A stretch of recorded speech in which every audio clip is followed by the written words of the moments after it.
the name of the game is playing really, really good baseball in late May. We have a motto here that, little things become big things. And if we can take care of those little things, I think we're gonna be all right. We got to bring your expectations are high, and this is kind of what we're used to. This is how I was introduced to Middle Township basketball. I miss being on the sidelines. I miss everything what high school football is all about. I think it's the greatest sport. It's not a walk in the park going through our league. And the message is simple. We want to win a state championship. What's going on, everybody? Welcome into Cal One-on-One right here on Cape Atlantic Live, presented by Ulmer's Appliance Service. I'm your host, Nick Kosko, and with me is my good friend, Mike Pavlichko from Central Jersey Sports Radio, Rutgers aficionado, of course, the broadcast administrator up at WRSU. But we're talking high school sports, Mike, and, of course, Mainland-Somerville coming up on Friday night. You and I are going to be together. A little bit of a reunion for us on CentralJerseySportsRadio.com. On the call, Mainland-Somerville Group 3 state semifinals. One of the best times of the year right now in high school football. It is. It's good to be with you.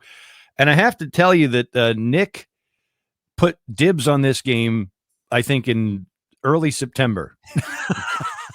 He said, hey, if Mainland ends up coming up there to play Somerville, I'd love to do the game with you. And all of a sudden, 10 weeks later, if you count week 0, here we are or something like that. And we're off and running. Yeah, it's kind of crazy that we're at this point already. But listen, Somerville has been one of those teams all year that we've kind of looked at and said, yeah, this might be a team that could make a run. And, they've kind of had I don't want to say a rebuild here, but kind of like a reset of the program from the last several years. They had lost a couple dozen games in a row, and it was the second longest losing streak in the state till about 2015 when Jeff Vanderbeek, the former Devils owner, came in and became co-head coach of the program with Chris Casamento. They won 2 games that year. They snapped the skid. And then the next year, they lost 1 game to Rumson in the sectional semifinals. And next year they came back. They had 1 loss going to the finals. They beat Rumson 2017 at SHI Stadium at Rutgers. And from that first year on, 2016, it was Jeff Vanderbeek on his own. And you might go, well, how does a former Devils owner become a coach of a high school team? Well, he played in Bridgewater. His dad was well known in Somerville. His dad, Gus Vanderbeek, actually the complex is named after him. He owned a big string of laundromats there. And then Jeff went on to play college football at William and Mary. He went on to Wall Street, to Lehman Brothers, made a ton of money. And when I first interviewed him when he took over, he said, listen, the first part of your life is to learn. The third part second part is to earn. And the third part is to give back. And so that's what this was doing. So he really infused that program with kind of a CEO mentality, a lot of taking accountability and responsibility and delegation. And he really got that thing going. And they had not been back to a final since 2019 when they lost to what was then Woodrow Wilson down there. I covered that game. It was actually the last high school game I saw for WCTC. And, and here they are. So after COVID, one of his assistants, Dallas Whitaker, who was also at Rutgers and all that, he took over the program. Dallas left to pursue some other business and life opportunities, family and all that kind of stuff. And they named a coach who came in. He was actually at another college, and he was in on a recruiting visit the same day that Dallas had resigned. And he came in. Well, he lasted until the last 2 weeks of the season. He was out. And Matt Bloom, the current head coach, who was a holdover, one of the coaches still here from the previous regime, so to speak. He was still here as the offensive line coach from the very beginning when Jeff came in. And he took over those last 2 games. They had to win both to make the playoffs, and they did. They lost in the first round. Last year, they were out in the first round. As so year. But this was a new year of scheduling for the Big Central Conference. And previously, they had been in a division playing a lot of Group 5 schools. Somerville's Group 3.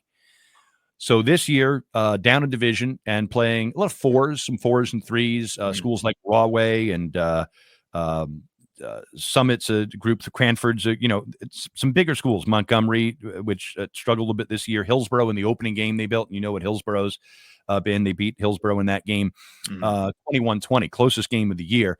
But they really got it going, undefeated, of course, at the moment, and having just a fantastic year. And they obviously hope it keeps going here as the Big Central tries to get its first team into the state finals now in the third year we've been doing this. We had 2 cracks at it in 2022, Edison, North Hunterdon, both lost in the semis. Bernard's last year, undefeated, won a sectional title, the first ever in the playoff era, and they lost in the semis to Westwood. And so here we have Somerville and also Phillipsburg will be playing on Friday night, both trying to become the first big. It might be a race between the two. Yeah, Somerville starts at 7, Phillipsburg starts at 7:05, so they might have some catching up to do. Yeah, I remember we were discussing on the phone the other day about, it's literally a race. We could be at the game where Somerville becomes the first Big Central team to make a state final, but you're like, oh wait, the clock is ticking, and the other team's going to get in. So I'm interested about Somerville, Mike, because for our listening and viewing audience down here in South Jersey, they know Mainland in and out right now. Of course, they just won their 3rd straight sectional title down here. Go through 2 Group 4 titles the last 2 years, down to Group 3 this year. Now I would say they're considered one of the bigger Group 3 schools and one of the smaller Group 4 schools of the last couple of years. But lost to eventual state champion Millville in 2022 in those state semifinals on the road. Last year, of course, everyone knows the story about the Mustangs last year. One close game. It was a 14-7 win over Hamilton, but they beat everybody else by at least 20, 25, 30 points en route to that state championship in Group 4 last year, beating Ramapo, which was maybe a bit of a stunner of how easy it was, at least based on the score, 56-0 up at Rutgers last year. But down a group this year, they were expected to contend. And I'm glad I caught up with you earlier this season because I mentioned how you have defending champion group, the defending Group 3 champion, I should say. Delsey was in this group. That's who Somerville just beat in the sectional final last week.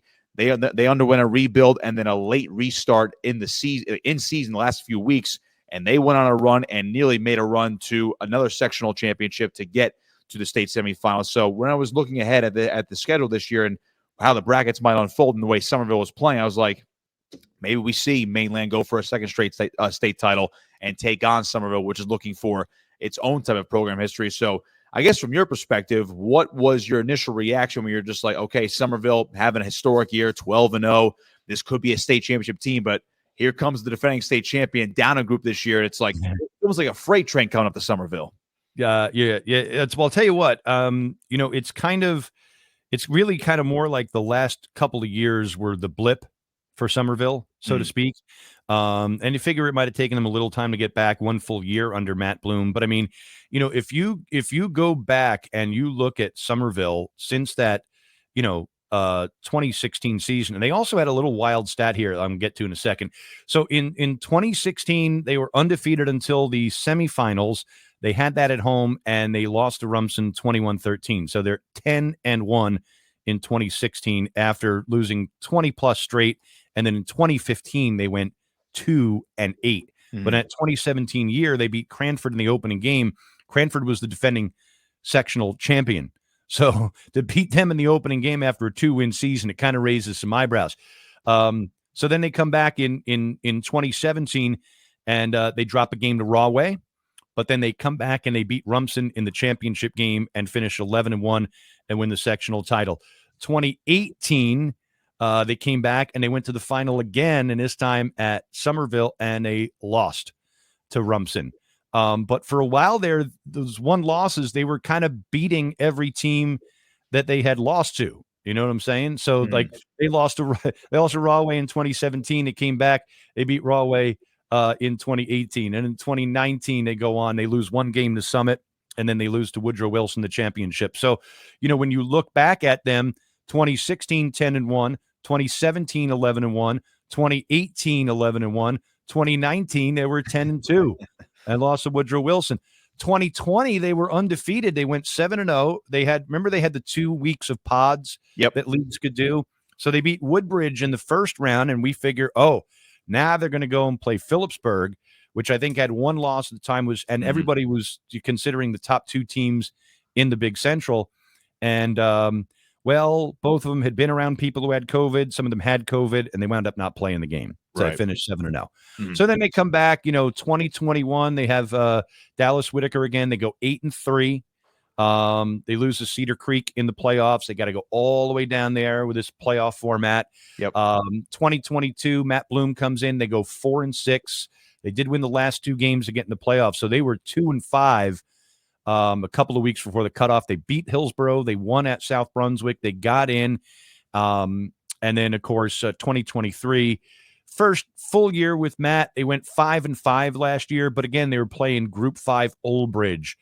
St. Joe's and Metuchen, which is in non-public A. Group 5 Elizabeth's, I think it's the biggest high school in the state because they've got all these little academies in there. Westfield's a Group 5. Hillsborough's Group 5. Yeah. South Brunswick's Group 5. So played all those tough teams and then lost, to Manasquan in their last game. So now this year they come in, they're playing a little bit more down to 4. Hillsborough's Group 5. They played on week 0. But, I mean, they have just demolished teams. There was a stretch there from late September to November 1st, first playoff game where they allowed a grand total of 21 points and no more than 7 in the 3 games the team scored, North Hunterdon, Plainfield, and Watchung Hills. And when I tell you those games were 56-7, 41-0, you could look at some of the box scores, Nick, and I mean, they would have a running clock most of the time by the end of the first half. Yeah. Before halftime. So they are just that good. They can score in bunches. They can score quickly, and I know we'll get into a little bit of that. Yeah, without a doubt. And I think Mainland's very similar. Again, it's not last year's team. Last year's team did have a couple of guys that are now at Division I programs playing football, but they did. Mainland was the same thing last year. Again, aside from just one game against a tough Hamilton team in 2023, they demolished teams. They pretty much had a running clock by the time it was late second quarter or early third quarter. There was a running clock, and they were on cruise control. I know for our broadcast last year, it was like, hey, these are over pretty quickly. These high school football games are not supposed to be over in 2 hours and 15 minutes, but they are. That's what they were doing last year. They were all the time, right? And they did it a lot this year. Now they played some closer games this year, a little bit more competitive schedule. Obviously, being in what people consider one of the state's best divisions, the West Jersey Football League's American Division, which features Mainland, Winslow, Millville, St. Augustine Prep, as well as Cherokee. And then you throw Mainland in there where they're the smallest school out of the bunch in terms of enrollment. And they had to run into freight trains. Like Winslow is arguably the top public school this year. And they're playing Millville in the state semifinal, lost to both those schools. And they lost to St. Augustine Prep, which is now going to play Don Bosco for the state semifinals in their non-public group. So other than that, they pretty much ran through their schedule, a couple close games, but the playoffs, like Somerville, have kind of really controlled these games. Mainland dominated Barnegat, Homedale, and Seneca, respectively, while Somerville gets by Absegami, Ocean City, and Delsea, 3 teams that Mainland's actually very familiar with. So I found that actually pretty ironic, considering that was the Central Jersey bracket. You and I can argue about geography all day, but when you look at the Somerville team, as far as players that really stand out to you, just doing some of my research and watching a little bit of tape leading up to this week, Brandon Pacheco, their quarterback, stands out. Terrell Mitchell, who head coach Chuck Smith from Mainland said he's a really, really good running back. What really stands out, as you mentioned that the scoring in bunches bit, what really stands out to you about the Somerville offense? Well, I'll tell you what, here's what stands out to me. They get the ball to a lot of different guys. First half, they had, I want to say last week, they had at least 5 different guys run the ball. They got the ball to 4 different receivers. They can mix it up. The other thing is they love to go tempo, no huddle. I mean, where you can't even, and listen, you call, the games on a video platform, and, you don't have to call every single play, every single thing that happens. But I will tell you, it took us almost the whole first quarter to get their starters in, just to announce who their starters were on offense, because they go so fast. They are like this. And I mean, listen, the 2020 team that they had that was 7-0, they talked about the COVID year. That was the fastest Somerville team I'd ever had. I was doing a color. I had a color analyst who was the coach at Edison, Matt Yasko, and he could barely talk. We could get it going. They would get out. There's no huddle. They're right up to the line, but they go fast at it too. It's not just no huddle. So they can throw that at you. They can change that a little bit. They can slow it down, pick it up. Mitchell is great. He's a Wake Forest commit. He's 5'8", 190. He's tough to bring down. Doesn't get a lot of 200-yard games, but also he doesn't play 4 quarters a lot either. Now, listen, when you have a team that goes tempo, that's a good thing, because now by here, what are we, week 11? and they've been playing since week 0. You know, I guess we're week 12. I don't know, 12-0, right? So I guess it's Something like that. Yeah. I can't when they week call it negative week 2, 0, Mike. You and I can't argue about track this all the that, time. you know. But listen, I mean, they've been playing 12 straight weeks, but Yeah. they've probably played about 3/4 of the time that some guys are on other teams that have been playing close games. I mean, look at some of these. I mean, look at some of these scores: 41-0 over Summit, 56-7 North Hunterdon, 30-7 over Plainfield. And that's a good Plainfield team too. Watchung Hills, 45-7, and then in the playoffs, 40-0 Absegami, 30-14 over Ocean City, and wasn't that close. Delsey 24-6. Delsey had 89 yards on their first scoring drive. Yeah. Somerville got the ball. Delsey won a toss deferred, which I actually said, that's a bad decision. You do not want to give Somerville the ball and play from behind. So they did that. They were down 6-0 after Somerville's first possession. They went on an 89-yard drive.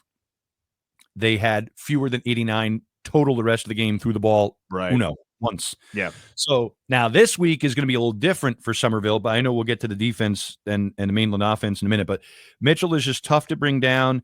He can score from anywhere. It could be 9 yards out, 1 yard out, 99 yards out.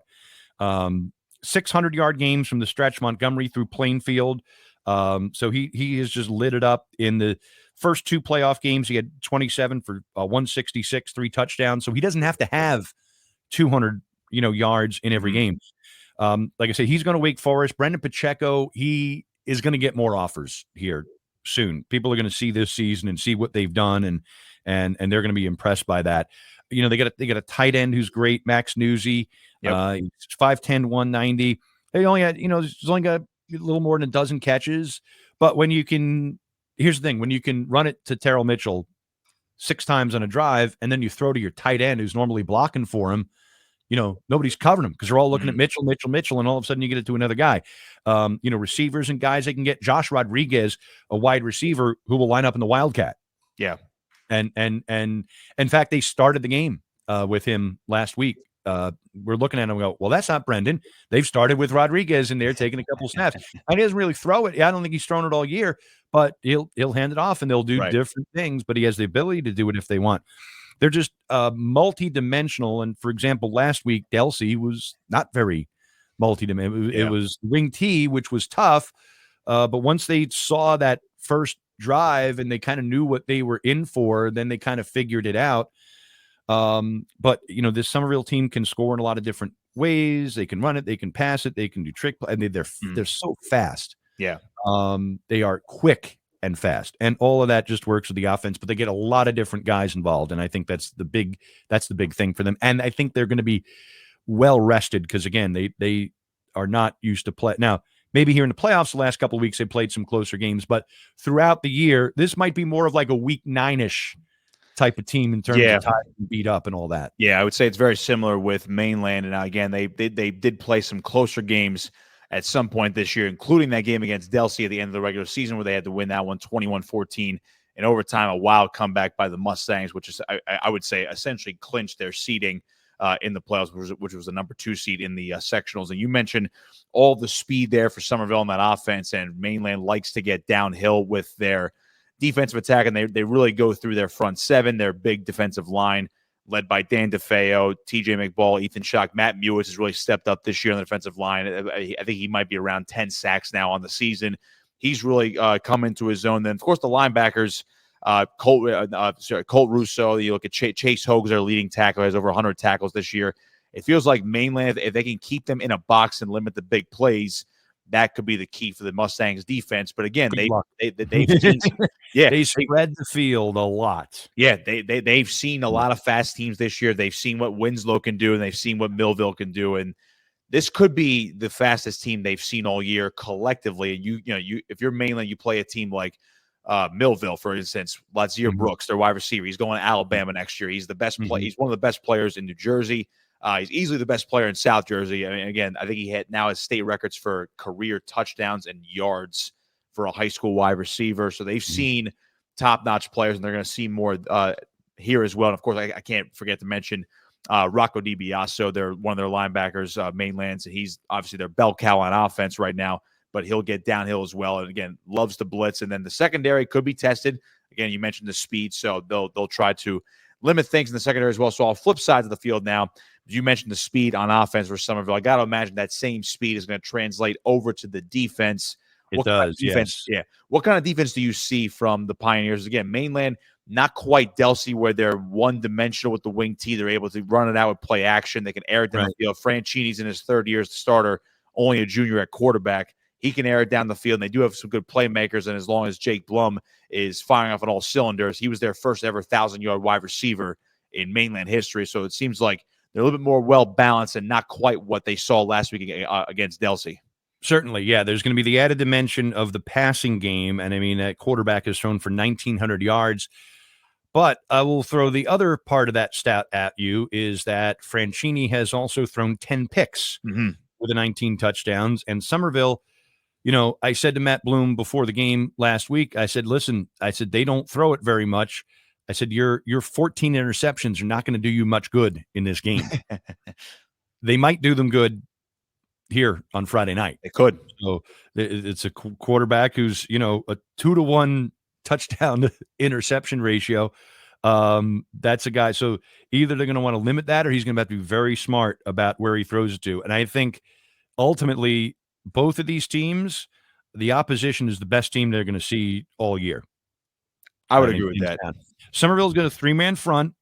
They've got some guys who really can get after it. Not to mention, by the way, and you want to talk about Pacheco is going to have some major offers.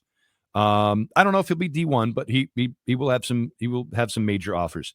You look at Terrell Mitchell, of course, Wake Forest. The one guy that we haven't mentioned yet is Jaden Lofton. He is a defensive end. He's a Tennessee commit, and as late as like Tuesday before week 0 game against Hillsborough, or maybe it was Monday. But as late as that, they didn't even know if he would be available. Turns out ACL injury, hasn't played all year. So Somerville at 12-0, when you're sitting there in the beginning of the year, week 0, you go, this guy's out for the year who's going to Tennessee, disruptive defensive end. Last year, I think he had eight sacks or 5.5 sacks, 8 tackles for loss on a 5-5 team. To lose that guy, you're sitting there going, all right, what kind of year are they going to have? Well, I mean, they've done very well. Giovanni Ippolito and Matthew Chabenko at the defensive ends, Remy Ozumbachi in the middle. But then you got Mitchell is in that backfield. Spencer Karen, who's also a receiver, is in that backfield. Brady Shire, who's a receiver, also in that backfield. By the way, he's Adam Shire's son, who's over at Temple there, of course. And then Josh Rodriguez, another cornerback. All those athletic guys are there in that secondary. They will get after balls. Almost had a couple of they only threw it once. I think they almost had a pick on that one pass. But they are just all around it defensively. Added dimension, obviously, of having to pass the ball and have to defend that this week. But I will tell you, as far as the ground game, Delsey and that wing T, they're running left and right, trying to find that corner, and the only corner is out of bounds. There's nowhere to go. Yeah. So they had all kinds of trouble with that, just getting around the perimeter. And it's, you've got 3-man front, but you've got those linebackers and D-backs who were coming up, and they did a great job after that first possession of blocking that up. So that speed will help. The bottom line for them is being disciplined. And they were disciplined a bit against Delsey. Granted, they only really ran the ball, again, only threw it once. But if they have that discipline, I feel good for Somerville in this game, because I think they also had the athleticism and the talent to hang with Mainland with that passing game. And I'm watching that interception number and watching that turnover battle to see how they do in that game.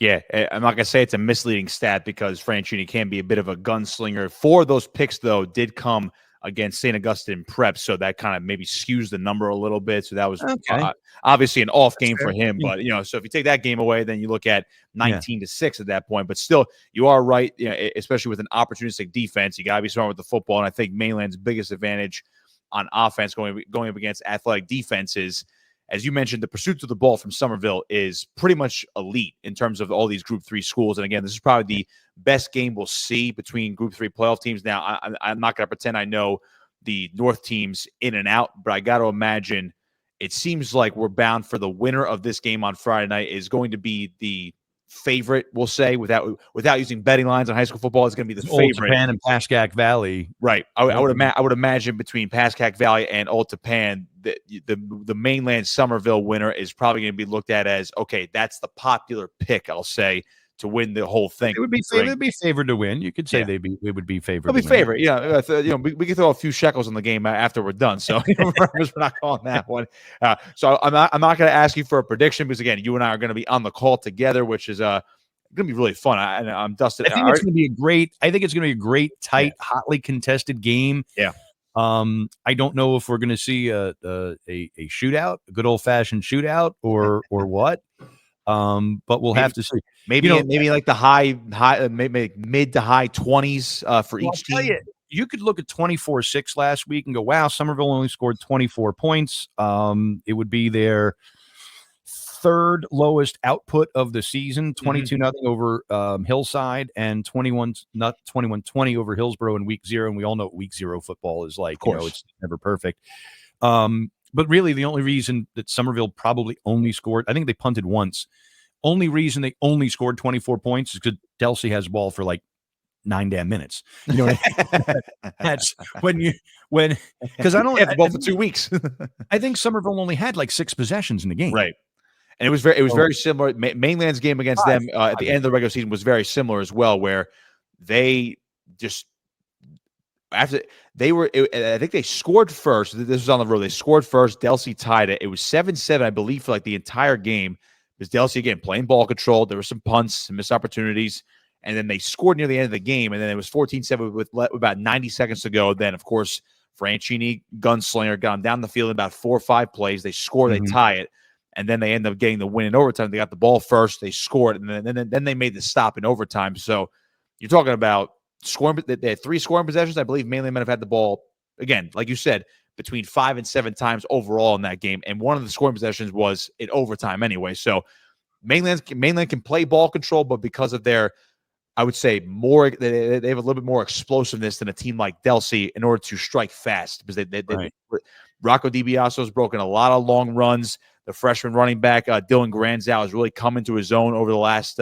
4 to 5 weeks, running the football and catching the football as well. They can hit big plays in a hurry, just like Somerville. So maybe we don't see a shootout. Maybe we see the in-between. We're not going to see a 9-minute drive, or a shootout. We'll see, I would say, maybe in the range of we see the mid to high 20s for the winner, and then a relatively the same thing for the team that just falls short. Somerville's the kind of team that could score in 3 plays, come back on the next defensive possession, get a pick for 84 yards in the next play, and then score on the first play from scrimmage in the next drive, and then it's just boom, and it's the old saying, speed kills. Yes, like absolutely. That's kind of where you are with Somerville. Throw out one other stat that Jeff Vanderbeek told me last week, because he does still stick around a little bit, follow the program, offer advice, talk to the players if they need to. Their last time trailing was week 3, game 4, NJSIAA numbers here. NJSIA math. Week 3, game 4 against Rahway. And he said that they, and I don't have a way to look this up, they have trailed for about 90 seconds all year. Now take that for what it's worth. Right. And if listen, memory serves, Chuck, you win the toss, take the ball. Yeah. take the ball. You are putting yourself down. Ooh. Now, here's another interesting thing about Somerville. I'll throw this out.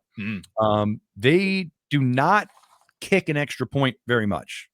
They have converted on 16 2-point runs this year. Yeah. I believe compared with 7 PATs they've made this year. Okay. So in that game also 24-6, they went for 2 every time and they didn't get it. Any of them.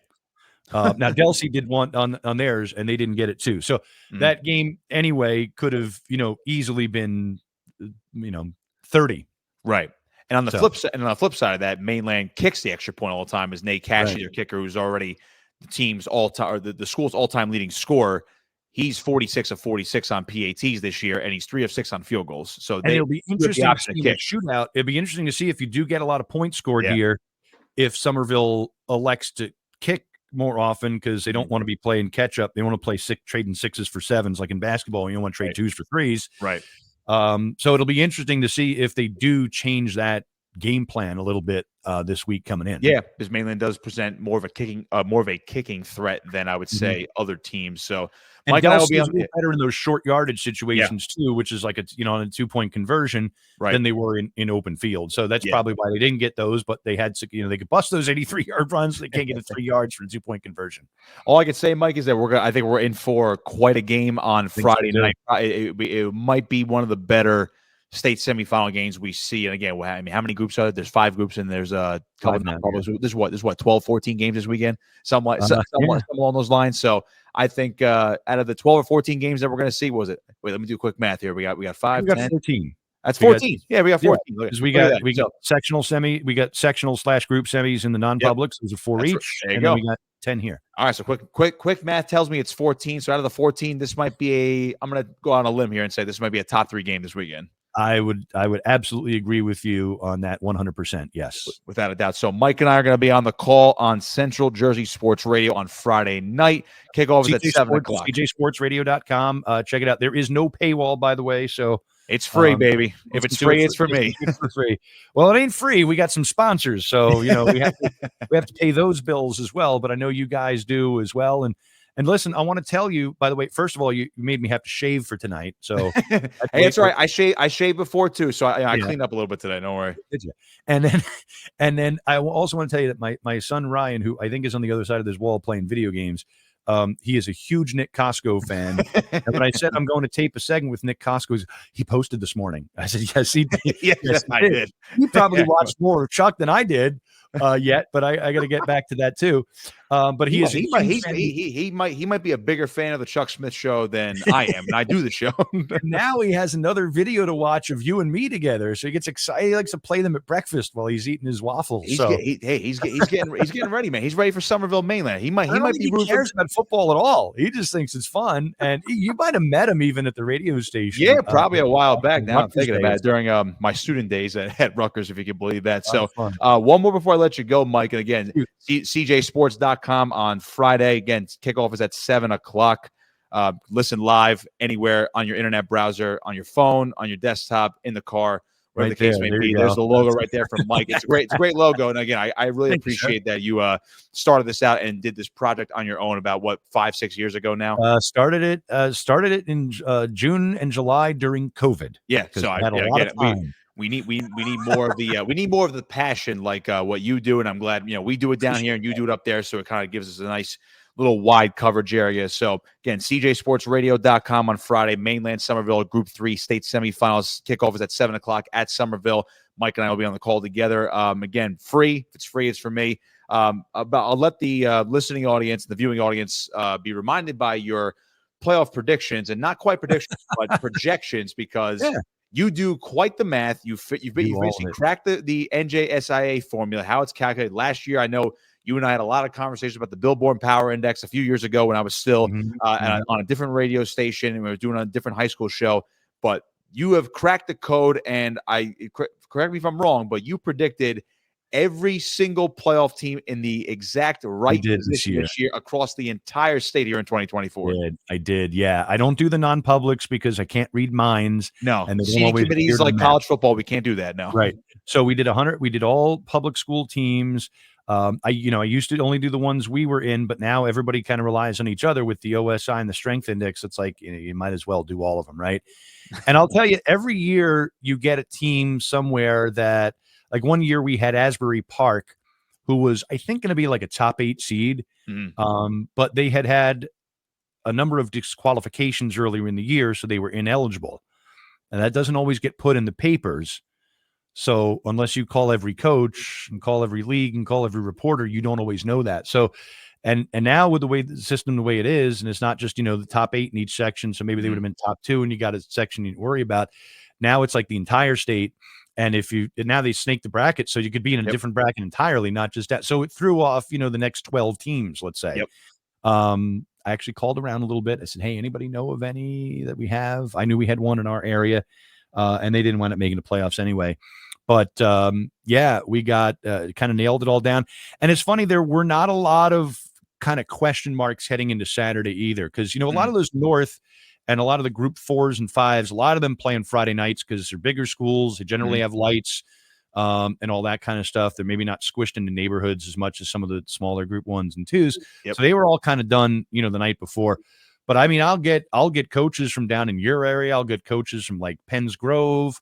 I'll have, somebody from Boonton going, "Hey, where do you see us?" And I'm like, "I don't know. I'm doing it now, but tune in at 6:00 and we'll see." It's a great But plug. I'm very excited. I felt like I was checking Gridiron when they came out with they were still projections too, because the officials didn't come out till Sunday, but I'm checking first his standings came out, and I went, all right, let me see how he compares to it. And I'm going through it, and it's like when you were scratching off a lottery ticket and you realize that you got 2 500s, but you're waiting for that third, and you got 10 more, you got 2 more boxes. You're like, ooh, well, now I got 2. Whoa, I got it. And you're like, So I was waiting for that hammer to drop and see one team that I had out. And then he did the pairings, because you have to do the top-down head-to-head. You have to do the tiebreakers if you have it. So then I'm going through his pairings. I'm section 1. Okay, I got group 5. I'm like, I always get group 5. That's good. Yeah. I got North 4. Good. I got South 4. I don't have any teams in, but I got that. Getting down to 3 and 2. And those are the tricky ones. Because the other thing is, you don't know. I'll just tell you a really funny, quick story. I had an error that I made in week 0 that didn't rear its ugly head until week 7, right before cutoff weekend. So what happened was a team, it might have been like a Toms River North or somebody, who played a non-public. Mm-hmm. And that non-public, because I don't track the non-publics, I didn't have any way to check it. Maybe I'll do that next year. But that non-public had lost a week 0 game that, when I initially got all the schedules off of Gridiron, might not have been on there. Yeah. So because it was a loss, it did not show up as a math error in any of the teams it played, because nobody would get a residual for a loss by that team. Mm-hmm. It might have been Holy Spirit even. I think they played a week 0 game, and it might have been a late ad, or it wasn't up on Gridiron right away. The Holy Spirit's only loss this year was Battle of the Beach, week 0. It was Millville. So I don't know if I knew I had that game right on their list. So when it showed up was in week 8, where you only get residuals from a team's, or it showed up in week 7. You only get residuals from the team's first 7 games. Mm-hmm. So their 7th game would have been played week 6. So when I got to week 7 and they won that week, and a team got a residual for that, which they shouldn't have, that's when the error came out. So sometimes these things don't rear. Now, if they were off there and that game happened to be in week 8, then I would have gotten, half of South Group 5 wrong. But so sometimes it's just the math, and there's too many variables about it. I have a plan, and if you go on my site, and you'll find it and search it, I have a plan where you would get rid of PowerPoints entirely.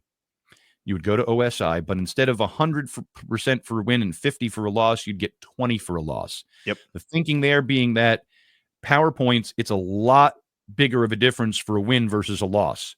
But it's like a 6-to-1 ratio, sometimes 5-to-1, 4-to-1, but it's only a 2-to-1 in the OSI.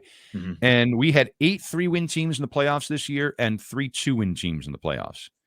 If we'd have gone with what I did, just the OSI, but with that formula, same exact teams and results, there would have been only 3 3-win teams and no 2-win teams. And the 3-win teams, some of them were a top 8 seed. Yeah. Some of them were as high as 4, like Bridgewater. They would have been down to 12. Mm-hmm. And it would have hewed a little more closely to the records, as if you'd got the winning percentage, which is kind of what they've been moving to in some of the other sports.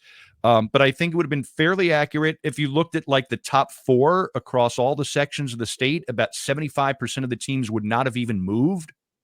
And the only ones that really did move were, like, let's say an 8-0 team that was behind a couple of 7-1s. Yeah. They would have moved up a little bit. But I think if you're undefeated at that level, right, if you're finishing in the top 4, I feel like if there's a team ahead of you with 1 loss, you should kind of finish ahead of them. Because I think, I think the difference between an undefeated and a 1-win team is a lot more than between a 1 and a 1-loss team is a lot more than a 1 to 2. Because I think it takes that extra little focus to go the whole year and not losing.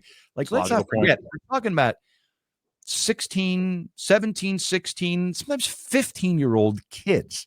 Yep. And I have an 11 and a 14-year-old. I'm trying to get them to concentrate on anything for 2.5 hours, let alone every Friday, would be just a beast, right? So imagine now these kids, right? So I put a lot of weight on the undefeated. I think winning needs to mean more. Yep. No disrespect to Delsey. I think at the moment when they played Somerville, they were a legit playoff team, even though Somerville beat, I mean, somebody's going to win and somebody's going to lose a championship game, right? And sometimes it's big, even if it's a 1 versus 2. I think they were a worthy opponent in that championship game. But on the body of work at 2-6, I don't think you belong anywhere near the playoffs. Yeah, logically speaking, based on the record. Yep. And there's still a lot of people who think, oh, you should be 500. I get that. I could give with 3. There's been some talk of the state increasing the minimum win total to 3. But I like it when a formula does it a little more naturally, because I think that says then you have a better formula. Yeah. So there's some changes. I'd love to see 7 groups. I know we've talked about it before, expanding it. I think you'd get less difference from, like, let's say the small group 3 to the large group 3. Now you'd have something kind of in between a little bit.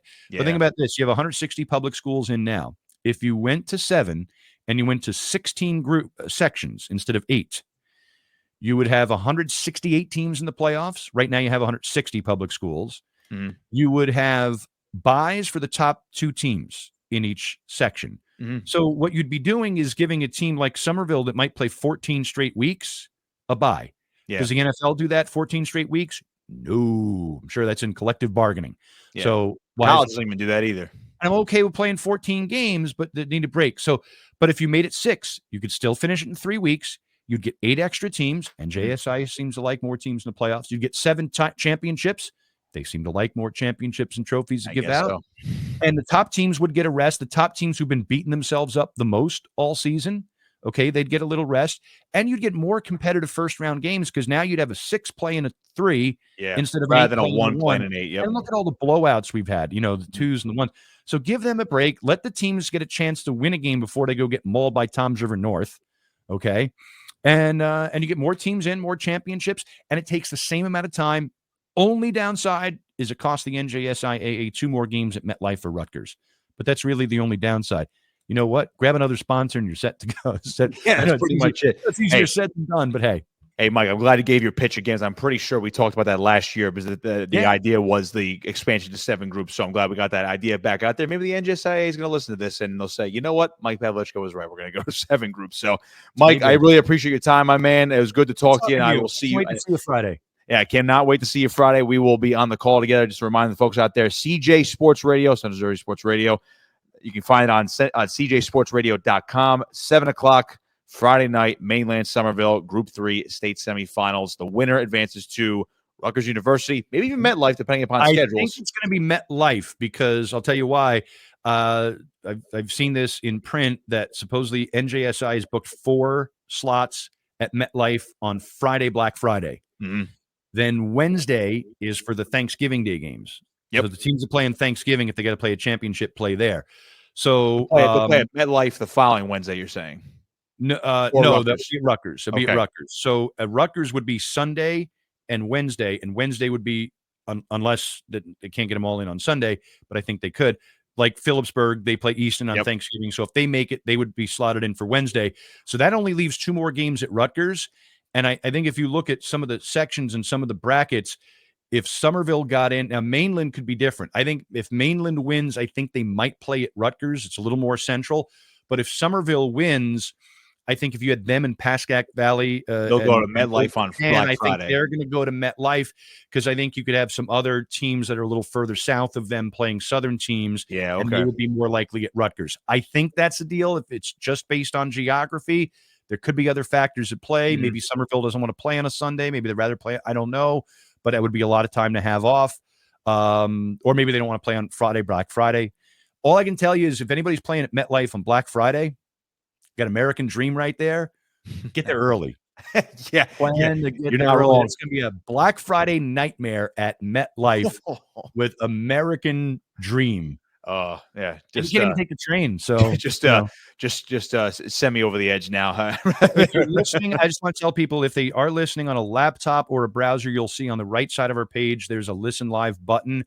On mobile, it's either all the way down the page, or if you just click on the little menu up at the top, the first option is Listen Live. That'll open up a a player, and you can play it from there. So it's a little tricky to Fantastic. find it on the mobile if you're on it. But yeah, listen in. I'm sure we'll have a bunch of people who can't make it all the way up from down where you are to come up here, but that's why they got your friendly voice on the air. Hey, well, I appreciate that. The Mainland faithful have been too kind to me, despite the fact that I went to the rival school that's above my right shoulder right there. Boy. So, but all right, Mike, I appreciate your time. Who was a former Mainland quarterback too, is going to be on at halftime. So, oh, well, there you go. it all works out. Nobody cares anymore. So, all right, Mike, we'll see you Friday, and again, CJSportsRadio.com, 7:00 Friday, Mainland-Somerville, for the Group 3 state semifinals. This has been Cal 1-on-1 right here on Cape Atlantic Live, presented by Ulmer's Appliance Service.